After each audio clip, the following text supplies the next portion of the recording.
How you doing? How you doing, fight fans? I'm here with Jordan, flyweight. Just had his pro debut with here with UK blogger Boxing News, and obviously I'm EJ Boxing Live. Jordan, man, boy, what can I say? I mean, how was your first experience? You know, as your pro debut. Obviously, we know the result, but for the fans listening, you know, give us your take on the whole situation. It weren't my best performance. I think, well, I managed to miss weight at the start. Had a lot of stress and a bit of nerves for being at my pro debut, and I just didn't feel myself in there. Wow. You missed weight. What did you come in at? I came in at 8'6". Whoa. So you so what? See the opponent? Did he come in on weight? He came in as at 8'5", I think it was. So what basically on the night, on fight night, what was the weight limit? What it was supposed to be flyweight? Was it super flyweight or something? Or yeah, we were going to come in at 8'2", but yeah, managed to come in at 8'6", and I fought in a very experienced fighter. Yeah, I was gonna say that, but you know what? I'm not gonna. Because you know what? I'm not in the ring, but I'll let you comment. Yeah. Go ahead. Yeah, he was very experienced. I believe he's been in with Haroon Khan, Amir Khan's brother. Fuck that. He was very experienced. He'd had 13 fights. On his record it says 13 fights, 11 losses, 2 wins. But then the opposition he's been in with has just been he's been with some really good opponents. Yeah. He was a bit too seasoned for your pro. Yeah. He's a bit too. I said that. You know, I think some of your fans are right behind me, and they were cheering and stuff like that. And I was thinking to myself, you know, for a pro debut, I don't want to criticise the matchmakers or something. I think you was thrown in a bit. You were thrown to the wolves there, mate, because that guy. Go on. We had 5 people pull out, so we had to have someone. Your original opponents kept pulling out. Okay, fair enough. They're done the best they could do to get you a fight on night that, so I can understand that. Well, that's good for them. That's good then. Yeah. At least you got a chance. Yeah, we had 4. We had 4 that originally that pulled out. Yeah. Then we had a 5th one, which was Patrick Bartos, but he lost to Walid Dean by knockout, so he had a 28-day suspension. So we couldn't fight him, so we had to find the next replacement. Yeah, I guess that's just one. What did you learn from that experience?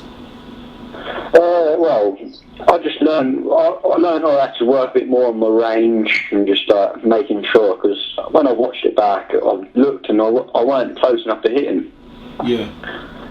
But then he was very experienced with his head movement, and he had a lot of experience. Definitely. All right, UK blogger news. Go ahead. Oxen, got a question. How are we today, Jordan? You're right. Yeah, I'm good. You?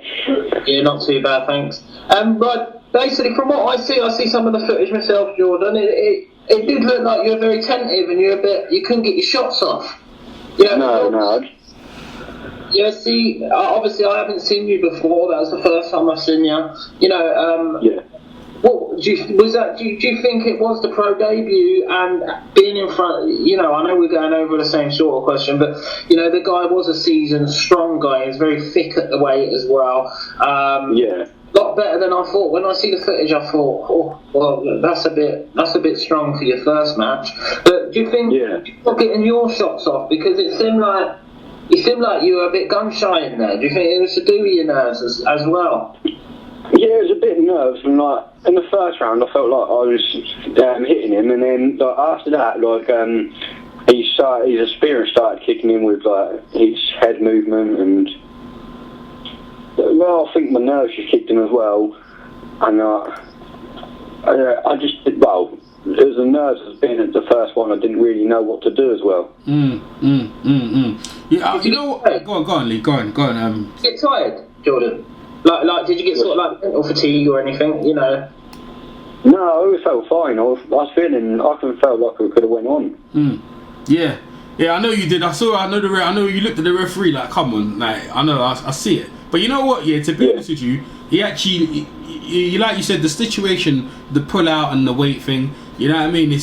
You know, you need a better situation to come into.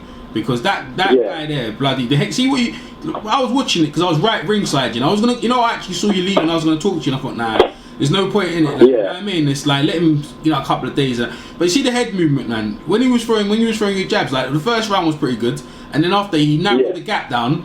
And he was close to you. What I was going to say to you, because I'm not in the ring, this is my suggestion. Yeah, you should have grabbed him and leaned on him, like you said, you leaned on him, leaned your weight on him, and that would have kind of tired him out a bit. You know what I mean? Because when I was leaning on him, the referee didn't like it because I was getting close, leaning on him, and throwing in my body shots, and the referee kept on splitting us apart. He was, and he kept And I see you throw a couple of jabs to the body and that, because he was trying to go for his head movement was good. But like, look, he's like you said, he's seasoned and stuff like that, and it's just the situation and that. But bloody hell, man, I was thinking, honestly, I was like, what the frig's this, man? For like pro debut, because I saw some other people in the night, and probably their opponent never pulled out. Their pro debut was thing, but it is what it is, man.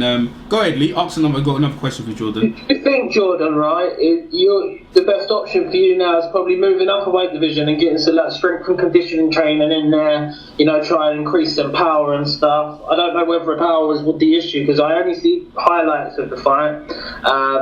But, to me, what I did see, the shots weren't getting off, so I couldn't really get what power was like, so I can't really say that. I think it's more sparring. Right. I know when I actually land my shots, I know I've got the powerful shots. I've already got a brilliant strength and conditioning coach in Chris Kemp and ES X Muscle, which also trained Darren Barker still. He still goes there and trains with me even though he's retired. Okay, yeah. So they're training Leon McKenzie, they're training me, they trained Ryan Taylor.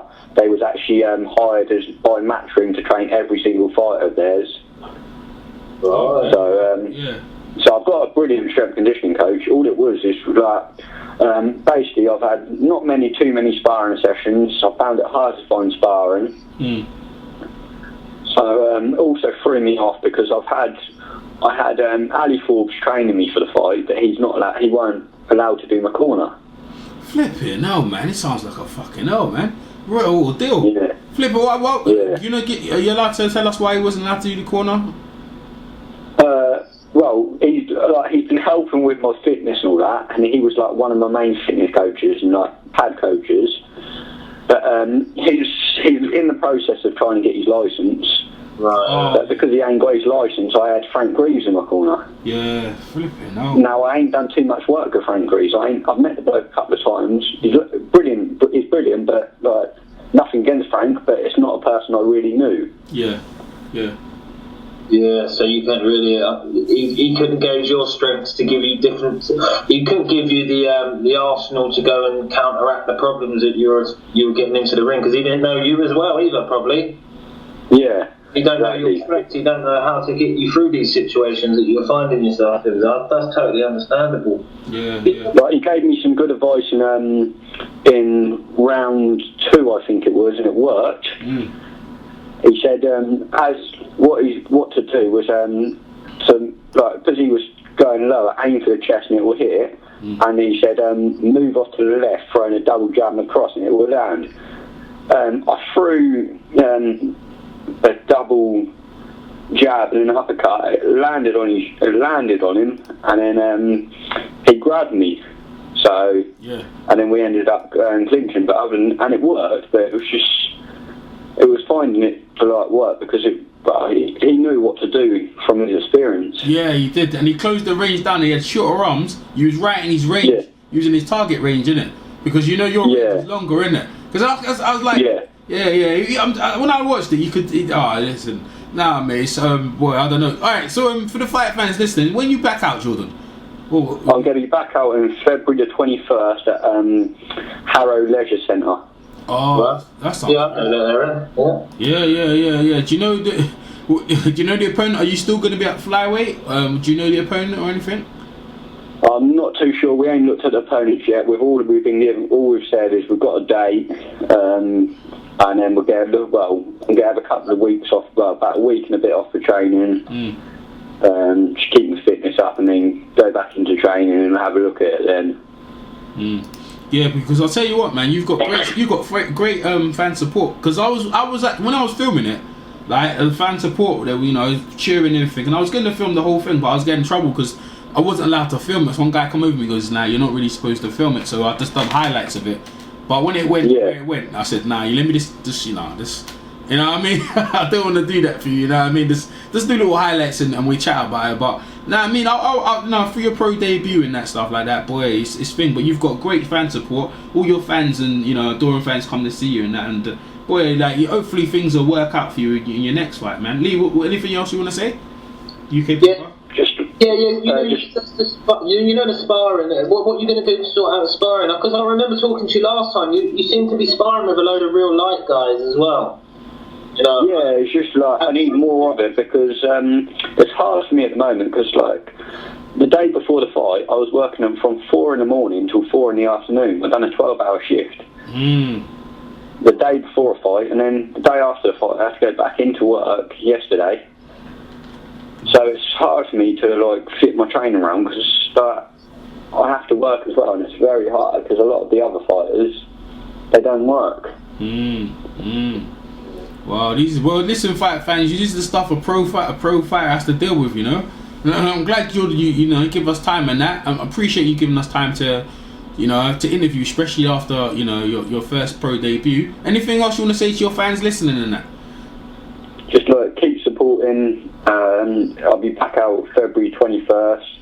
Hopefully tickets should be out just after a bit after Christmas, like January. Follow me on Facebook and Twitter, and you can get tickets off me from there, and just keep showing your support. I'll be back better for my next one. Great. Lee, you want to say last words? No, you just carry on, Jordan. That was a very acid test for your pro debut. You still got time on your side. You're young. If you just concentrate on getting as much training as you can, use them attributes well. You've got a lot going for you, mate, and you can still reach the top, man. And we'll support you the whole way. Yep. Thank you. No worries. Thanks, Jordan. Thanks for your time. All right, fight fans. So, we'll catch you on another one. Thanks, Jordan. Take care, mate. Thank you. Thanks. Bye.